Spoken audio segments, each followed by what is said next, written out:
Okay, Assalamualaikum warahmatullahi wabarakatuh. Kami pembentangan yang ke-6.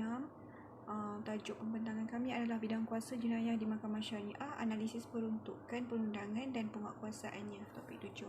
Okay, saya Cik Siti Zaizian binti Cik Mak Zain, nombor matrik 2201396, akan membentangkan tentang bidang kuasa hukuman di Mahkamah Syariah di Malaysia. Okay. Hukuman yang dikenakan di bawah Mahkamah Syariah di Malaysia adalah 356. Bagi 3 adalah 3 tahun tidak melebihi 3 tahun penjara, 5 tidak melebihi RM5,000 denda dan 6 tidak melebihi 6 kali sebatan. Seksyen 2 Akta Mahkamah Syariah. Seksyen 2 Akta Mahkamah Syariah bidang kuasa jenayah 1965 pindaan 1984 yang memperuntukkan seperti berikut. Mahkamah Syariah yang ditubuhkan dengan sempurnanya di bawah mana-mana undang-undang dalam sesuatu negeri dan diberi bidang kuasa ke atas orang-orang yang menganuti agama Islam dan berkenaan dengan mana-mana perkara yang disebut satu persatu dalam senarai 2 bagi senarai negeri dalam jadual ke-9 kepada Perlembagaan Persekutuan adalah dengan ini diberi bidang kuasa berkenaan terhadap rukun-rukun agama Islam oleh orang-orang yang menganuti agama tersebut yang boleh ditetapkan di bawah mana-mana undang-undang bertulis. Dengan syarat bahawa bidang kuasa sedemikian tidaklah boleh dijalankan berkenaan dengan apa-apa kesalahan yang boleh dihukum penjara selama tempoh melebihi 3 tahun atau tidak denda melebihi RM5,000 atau sebatan melebihi 6 kali atau apa-apa gabungan hukuman tersebut. Okey, melalui Seksyen 2 ni jelaslah bahawa hukuman-hukuman Mahkamah Syariah adalah kepada orang yang beragama Islam dan hukumannya tidak bolehlah melebihi 356 tadi, iaitu tidak melebihi RM3,000 3 tahun penjara, tidak boleh melebihi RM5,000 dan tidak boleh melebihi 6 kali sebatan. Okey. Mahkamah Syariah terbagi pada 2, iaitu Mahkamah Rendah Syariah dan Mahkamah Tinggi Syariah. Mahkamah Rendah Syariah berbidang kuasa ke atas kes yang di mana hukumannya tidak melebihi sebanyak RM2,000 atau 1 tahun penjara. Okey, jika ianya melebihi maka ianya di bawah bidang kuasa Mahkamah Tinggi Syariah. Okey, Mahkamah Tinggi Syariah berbidang kuasa ke atas kes yang mana hukumnya melebihi RM2,000 atau melebihi 1 tahun penjara dan juga ada sebatan lah. Maknanya Mahkamah Tinggi ada kuasa menjatuhkan hukuman sebanyak RM5,000, 6 kali sebatan dan juga 3 tahun penjara. Okey. Terdapat juga pelbagai cadangan untuk meningkatkan lagi hukuman di bawah bidang kuasa Mahkamah Syariah lah. Antaranya adalah rang undang-undang RUU 355 yang mencadangkan untuk meningkatkan bidang kuasa dengan meningkatkan denda iaitu tidak melebihi sebanyak 3 tahun penjara kepada tidak melebihi 30 tahun penjara, denda tidak melebihi RM5,000 kepada denda tidak melebihi RM100,000, sebatan tidak melebihi 6 kali sebatan kepada sebatan melebihi 100 kali sebatan. Okey. Hukuman ini amat perlulah untuk mengurangkan lagi kadar jenayah serta memberi lagi iktibar dan juga pengajaran kepada pelaku kerana hukuman sedia ada iaitu sebanyak 356 kurang memberi pengajaran dan iktibar kepada tertuduh dan bidang kuasa Mahkamah Syariah dalam segi hukumannya adalah amat terhad berbanding Mahkamah Syariah, Mahkamah Sivil. Sekian, terima kasih. Assalamualaikum warahmatullahi wabarakatuh. Saya Nurul Quratul Aini binti Mak Roslan. Saya akan teruskan pembentangan dengan bidang kuasa tempatan Mahkamah Jenayah Syariah. Baik, untuk bidang kuasa tempatan mahkamah ni, ia merujuk kepada kedudukan mahkamah ataupun kawasan di mana kesalahan tersebut berlaku dan mahkamah mana yang berada dalam kawasan sama yang mempunyai bidang kuasa untuk mendengar kesalahan tersebut. Okey, untuk bidang kuasa tempatan saya merujuk kepada 3 seksyen iaitu Seksyen 7, Seksyen 67 dan 70 Nama Tata Cara Jenayah Syariah Negeri Selangor 2003 yang mana ketika 3 seksyen ni mempunyai persamaan dengan Akta Jenayah Syariah Negeri Wilayah Persekutuan. Okey, kita tengok satu-satu ya. Untuk yang pertama ialah Seksyen 7. Seksyen 7 memperuntukkan bahawa Tertakluk kepada enakmen ini, tiap-tiap hakim hendaklah mengambil perhatian dan mempunyai kuasa untuk mendengar atau membicarakan, memutuskan dan membereskan, iaitu menyelesaikan pendakwaan bagi kesalahan yang dilakukan keseluruhannya atau sebahagiannya di dalam bidang kuasa tempatan hakim itu. Okey, Seksyen 7 ni lebih merujuk kepada bidang kuasa hakim tersebut. Hakim itu berada di dalam kawasan mana, maka dia mempunyai bidang kuasa untuk mendengar kesalahan tersebut ataupun membicarakan kesalahan tersebut. Okey, yang seterusnya iaitu Seksyen 67. Seksyen 67 merutukkan bahawa tiap-tiap kesalahan adalah pada lazimnya dibicarakan oleh mahkamah yang di dalam had bidang kuasa tempatannya kesalahan itu telah dilakukan. Jadi Seksyen 67 ni lebih merujuk kepada bidang kuasa mahkamah itu sendirilah. Okey, di mana kesalahan tersebut berlaku, maka mahkamah yang berada di kawasan tersebutlah yang punya bidang kuasa. Okay, sebagai contoh, kalau kesalahan tersebut berlaku di Ampang, maka Mahkamah Syariah Negeri Selangor yang punya bidang kuasa. Okey, seterusnya, sekiranya kesalahan tersebut berlaku di dalam kawasan yang mana persepadanan atau dia punya bidang kuasa sukar untuk dibuktikan. Sebagai contoh, kawasan yang mempunyai konflik persepadanan seperti Selangor dan wilayah Persekutuan Kuala Lumpur. Okey, saya ambil contoh di kawasan Taman Keramat Permai. Kalau Taman Keramat Permai ni alamat dia memang Kuala Lumpur, tetapi sebenarnya ia jatuh di bawah sempadan negeri Selangor. Jadi kawasan Taman Keramat Permai Kuala Lumpur ini sebenarnya kawasan negeri Selangor. Jadi mahkamah yang berbidang kuasa bukanlah Mahkamah Wilayah Persekutuan Kuala Lumpur, tetapi Mahkamah Syariah Negeri Selangor. Jadi sekiranya berlaku konflik yang sebegitu, maka mahkamah mana yang paling hampir, mahkamah tersebutlah yang mempunyai bidang kuasa.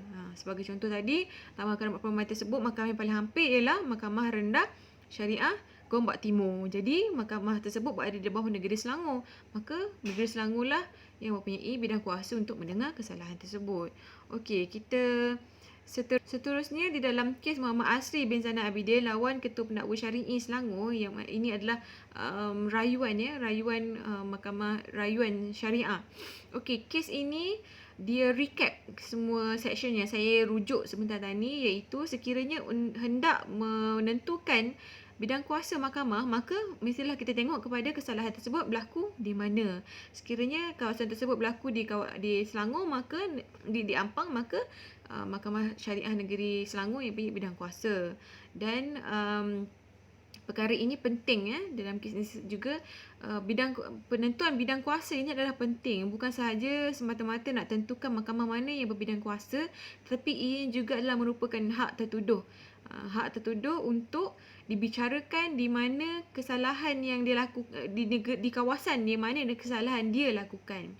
Okey, selain daripada tu, ada juga keadaan di mana kesalahan tersebut, ada dua kesalahan, yang mana kesalahan yang kedua berlaku rentetan daripada kesalahan yang pertama. Sebagai contoh, persetubuhan haram berlaku di negeri Selangor, tetapi pasangan tersebut kemudiannya berpindah ke Kuala Lumpur dan melahirkan anak luar nikah di Kuala Lumpur. Jadi kedua-dua kesalahan ini adalah kesalahan syariah, yang mana satu kesalahan dilakukan di negeri Selangor, satu kesalahan lagi di negeri wilayah Persekutuan Kuala Lumpur. Jadi kalau berlaku perkara ini, maka kedua-dua mahkamah di negeri Selangor ataupun di negeri Kuala Lumpur mempunyai bidang kuasa untuk mendengar ataupun membicarakan kes tersebut. Baik, sekian sahaja daripada saya. Terima kasih. Assalamualaikum. Saya Ahmad Naufal bin Muhammad Fatil dengan nombor 2201238 akan menyambung bagi analisis peruntukan perundangan bidang kuasa jenayah di Mahkamah Syariah. Pertama sekali, peruntukan perundangan dalam menubuhkan Mahkamah Syariah secara asasnya kebenaran menubuhkan Mahkamah Syariah pada dua perkara dalam perlembagaan, iaitu pada Senarai 2 Jadual ke-9 dan juga perkara 74/2 Perlembagaan Persekutuan. Baik kedua-dua ini memberikan kuasa kepada Badan Perundangan Negeri untuk membuat undang-undang dan juga untuk menubuhkan Mahkamah Syariah. Dan juga tiada campur tangan Mahkamah Sivil dalam keputusan Mahkamah Syariah. Ini disebut pada perkara 121/1A. Mahkamah yang disebut dalam pasal 1 tidaklah mempunyai bidang kuasa berkenaan dengan apa-apa perkara dalam bidang kuasa Mahkamah Syariah. Jadi ini bermaksud adanya pemisahan pentadbiran dalam mahkamah syariah. Dan juga meletakkan perundangan syariah ke satu tahap yang lebih jelas dan juga progresif, maksudnya berdiri sendiri, bukannya di bawah mahkamah sivil. Walau bagaimanapun, mahkamah syariah tertakluk di bawah perlembagaan pada perkara 4/1 Perlembagaan Persekutuan dan juga perkara 75. Perkara 4/1 menyatakan undang-undang undang-undang yang tidak selaras dengan perlembagaan adalah tidak sah. Dan juga perkara 75 Undang-Undang Persekutuan mengatasi undang-undang negeri. Jadi mahkamah syariah perlulah kuasa mahkamah syariah bukannya mutlak dan mereka tertakluk pada kuasa perlembagaan persekutuan. Baik, seterusnya analisis peruntukan perundungan bidang kuasa jenayah di mahkamah syariah pada 3 perkara, iaitu kesalahan yang diperuntukkan dan juga ketidakseragaman antara negeri. Yang kedua berkaitan dengan Akta 355 dan yang ketiga pada hukuman takzir. Baik, berikut adalah kesalahan yang diperuntukkan dalam kanun jenayah syariah negeri. Seperti berikut, kesalahan berhubung dengan akidah, seterusnya kesucian agama Islam, yang ketiga rukun Islam, arak, judi dan kesusilaan, dan yang keempat kesalahan seksual seperti melahirkan anak luar nikah dan sebagainya. Yang kelima, kesalahan berhubung dengan kesejahteraan orang lain seperti mengganggu rumah tangga. Dan yang keenam, pada akta dan enakmen ordinans keluarga ada menyebut tentang kesalahan matrimoni, iaitu kesalahan keluarga. Jadi berikut inilah kesalahan-kesalahan secara amnya yang diperuntukkan dalam kanun jenayah syariah negeri. Baik, analisa yang diambil di sini adalah ketidakseragaman hukum jenayah syariah seperti yang tertera. Kesalahan ada 3 kesalahan daripada kesalahan yang ada, iaitu menghina atau dipandang hina agama Islam, tidak membayar zakat dan juga minuman yang memabukkan. Berbeza hukumannya pada negeri-negeri di Malaysia. Contohnya kalau tengok di menghina atau dipandang hina dengan agama Islam di Selangor, denda hanyalah RM5,000 sahaja. Adapun di negeri lain tidak melebihi RM3,000. Jadi berbeza. Kalau tak bayar zakat, denda kalau kat Selangor RM5,000, adapun di negeri lain di Perak hanya RM1,000. Jadi ini mengakibatkan perspektif negatif kepada mahkamah syariah dalam memberikan hukum. Jadi cadangan dalam usaha penyeragaman antara negeri pada 3 ini, iaitu membuat persamaan undang-undang bagi negeri-negeri seperti yang dinyatakan di bawah perkara 76 1B dan juga perkara 76/4 Perlembagaan Persekutuan. Yang kedua, Jabatan Kehakiman Syariah Malaysia bertindak sebagai badan pengaras, dan yang ketiga seharusnya bimbingan bersama dengan Sultan dan juga Raja-Raja sebagai ketua agama Islam negeri masing-masing. 76 perkara 76 dan juga perkara 76/1/B menyebut Parlimen mempunyai kuasa untuk menyelaraskan undang-undang antara negeri, dan sepatutnya digunakan kuasa itu untuk penyeragaman undang-undang antara negeri. Dan juga pinaan Akta Mahkamah Syariah 1995 ataupun Akta 355. Seperti yang biasa kita dengar, hukuman maksimum hanyalah pada RM5,000, 3 tahun penjara dan juga 6 kali sebatan. Jadi perkara ini sangatlah rendah berbanding mahkamah sivil, dan juga hukuman ini tidak memasukkan hukuman pemulihan. Dan yang ketiga, sudah lapuk dan tidak sesuai pada zaman ini. Seperti contoh, hukuman maksimum hanyalah RM5,000. Pada tahun 1984 masih lagi valid, tetapi sekarang RM5,000 sikit dan semua orang boleh bayar dan tidak menggerunkan penyelaya. Yang paling penting, undang-undang Akta 355 ini tidak menggerunkan penyelaya. Dan yang terakhir, hukuman takzir. Peruntukan dalam enakmen kesalahan syariah negeri seperti tidak menepati konsep sebenar hukum takzir dalam Islam, kerana hanyalah batasan hukum sebat dan juga hukum sebat. Adapun banyak lagi hukuman takzir yang boleh dikenakan, seperti buang daerah, perhutang, pemulauan, pendedahan kesalahan di khalayak ramai dan juga penistaan jawatan bersalah. Jadi sepatutnya hukuman takzir ini perlulah dibuat dengan pelbagai supaya lebih menggerunkan penilaian. Adapun hukuman takzir ini dikatakan terikat dengan 2 akta ini, iaitu perkara 41 seperti yang disebut di awal, iaitu menghadkan kuasa negeri dalam meletakkan hukuman syariah. Dan yang kedua, Akta 355 Perindaan 1984 yang membataskan hukuman jenayah syariah di mahkamah syariah. Jadi dua perkara ini meletakkan batas untuk membuat hukuman takzir yang lebih komprehensif. Cadangan penambahbaikan adalah dengan menggunakan statement perkara 76 dan perkara 76A-2 untuk digubal semula hukuman takzir di negeri. Parlimen boleh memboloskan kuasa perorangan diri menggunakan perkara 76 dan juga perkara 76A-2. Sekian, Assalamualaikum warahmatullahi wabarakatuh. Bismillahirrahmanirrahim. Assalamualaikum warahmatullahi wabarakatuh. Saya Wardatun Adawiyah binti Rosli, nombor metrik 2201165 akan menyambung pembentangan di bawah bab analisis dari aspek penguatkuasaan bidang kuasa jenayah.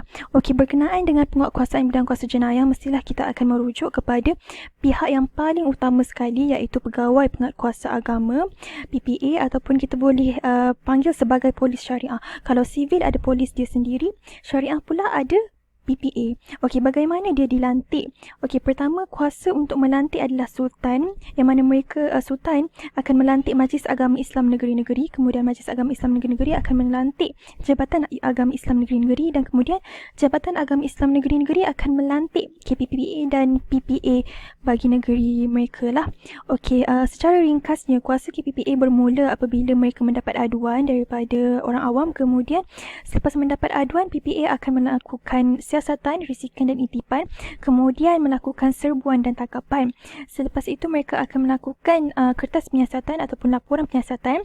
Seterusnya laporan tersebut akan diserahkan kepada pendakwa syar'i untuk dibicarakan, dan setelah dijatuhkan hukuman, PPA jugalah yang akan menghantar pesalah ke pusat tahanan.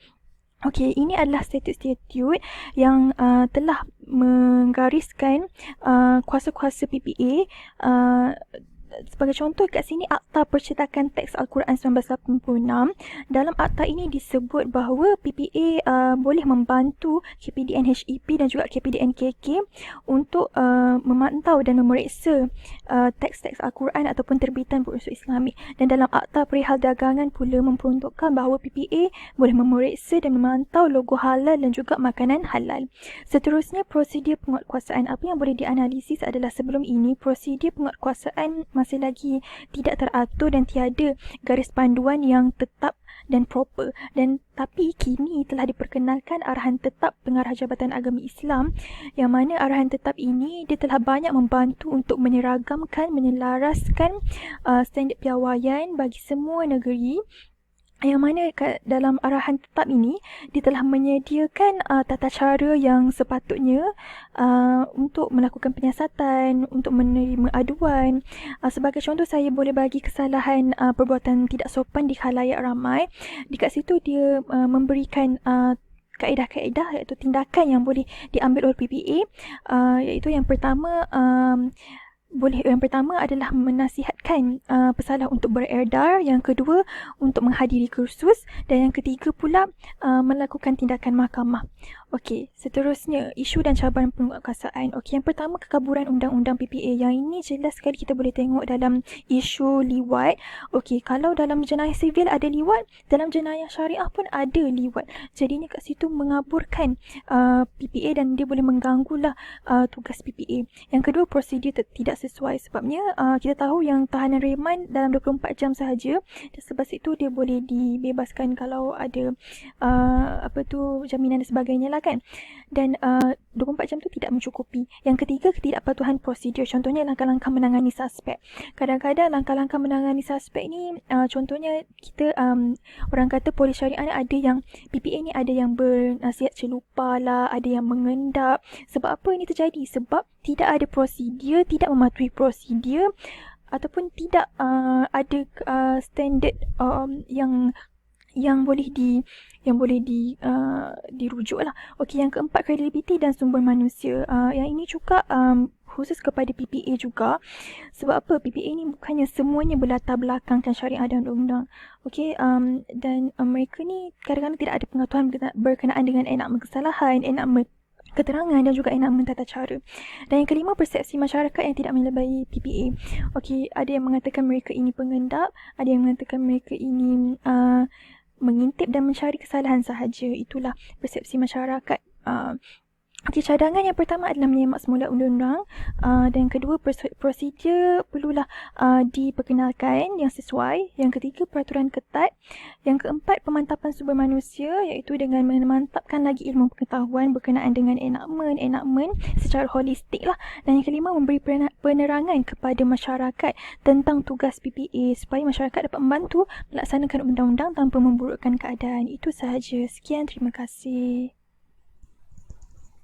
Bismillahirrahmanirrahim. Assalamualaikum warahmatullahi wabarakatuh dan salam sejahtera. Saya Ahmad Fuad Hilmi bin Ahmad Hidayat, nombor kad matrik 2201147. Saya akan sambung dan membentangkan mengenai pelaksanaan melalui kajian kes. Kajian kes yang saya kemukakan terdapat dua, iaitu yang pertama Tongiah Jumali and Another lawan Kerajaan Negeri Johor and Others. Yang kedua Muhammad bin Daud lawan Kerajaan Malaysia 1988. Jadi kedua-dua kes ni adalah melibatkan konflik bidang kuasa lah. Untuk kes pertama, fakta kes, plaintiff pertama memohon antara lain deklarasi bahawa beliau seorang Kristian yang tidak tertakluk pada undang-undang Islam Johor dan bahawa perkahwinan beliau dengan plaintiff kedua adalah sah di bawah undang-undang Malaysia. Defendant telah membuat bantahan awal untuk menunjukkan bahawa Mahkamah Tinggi tiada bidang kuasa untuk memberikan relief yang dipohon oleh plaintiff. Plaintiff ni dia mohon dekat Mahkamah Tinggi MUA je. Mahkamah Tinggi MUA. Hujah peguam plaintiff bahawa enakmen pentadbiran Undang-Undang Islam enakmen Johor tidak mengandungi peruntukan berkaitan penukaran kedua agama Islam. Oleh itu membuat ia kelihatan yang enakmen Johor telah mengeluarkan penukaran keluar agama Islam daripada bidang kuasa Mahkamah Syariah. Poin di sini nak katakan enakmen Johor ni dia tiada peruntukan yang mengatakan keluar agama Islam. Itu je. Untuk hujah peguam defendant pula, kuasa untuk mahkamah sivil memberikan deklarasi yang dipohon telah diambil oleh perkara 121/1A lah Perlembagaan Persetujuan. Walaupun satu enakmen negeri tidak menyebutkan apa-apa, ia hendaklah dianggap bahawa Mahkamah Syariah mempunyai bidang kuasa untuk mengadili perkara-perkara berhubungan penukaran keluar agama Islam. Penukaran keluar agama Islam adalah dalam lingkungan bidang kuasa Mahkamah Syariah yang mempunyai bidang kuasa sedia ada ke atas perkara tersebut. Mahkamah Tinggi boleh memutuskan atas perkara-perkara Mahkamah Tinggi tidak boleh memutuskan atas perkara-perkara berhubung penukaran keluar agama Islam. Jadi hujah defendant ni dia nak katakan Mahkamah Tinggi MUA ni tak ada bidang kuasa untuk mendengar permohonan plaintiff ni, dan dia kata walaupun enakmen Johor ni tak ada peruntukan mengenai keluar agama Islam, tapi ia dianggap bahawa Mahkamah Syariah mempunyai bidang kuasa. Macam tu. Okey, keputusan dia adalah mengekalkan bahasan awal dan membatalkan tindakan tersebut, iaitu dia mengekalkan bahasan awal defendant lah, Kerajaan Negeri Johor, dan membatalkan tindakan plaintiff yang dia nak katakan deklarasi dia mendeklarasikan dia seorang Kristian lah. Alasan penghakiman, saya simpulkanlah alasan penghakiman ni, saya ringkaskanlah. Untuk alasan penghakiman ni dia kata walaupun enakmen dekat Johor ni tak ada peruntukan penukaran keluar agama Islam, tapi dia dibaca dan dianggap wujud benda tu dalam peruntukan penukaran ke agama Islam. Dekat enakmen Johor ni dia ada satu peruntukan penukaran ke agama Islam. Tapi secara logiknya bila ada sebut pasal peruntukan penukaran ke agama Islam, secara logiknya mesti ada juga penukaran ke luar agama Islam. Macam tu. Okey, untuk kesimpulannya yang terakhirlah, Mahkamah Syariah telah pun mengalami banyak perubahan, terutama dari sudut pentadbiran yang lebih cekap, efisien dan sebagainya. Dan inilah sebenarnya yang diharapkan oleh masyarakat. Ini adalah kerana salah satu prinsip pemakaian undang-undang yang agak penting ialah soal pengiktirafan masyarakat. Apabila masyarakat merasakan mahkamah syariah boleh diharapkan, dia beri kepercayaan dan boleh menyelesaikan masalah-masalah masyarakat, maka di situlah wujudnya pengiktirafan di kalangan masyarakat. Pada khidmat saya, mahkamah syariah di Malaysia telah pun diberi pengiktirafan oleh masyarakat. Ini adalah kerana kita sama-sama dapat melihat mahkamah telah pun menangani banyak kes kekeluargaan di kalangan masyarakat Islam. Begitu juga dengan soal jenayah syariah. Mahkamah Syariah di Malaysia telah pun mengendalikan kes-kes jenayah syariah. Itu sahaja daripada saya dan juga kumpulan 6. Assalamualaikum warahmatullahi wabarakatuh.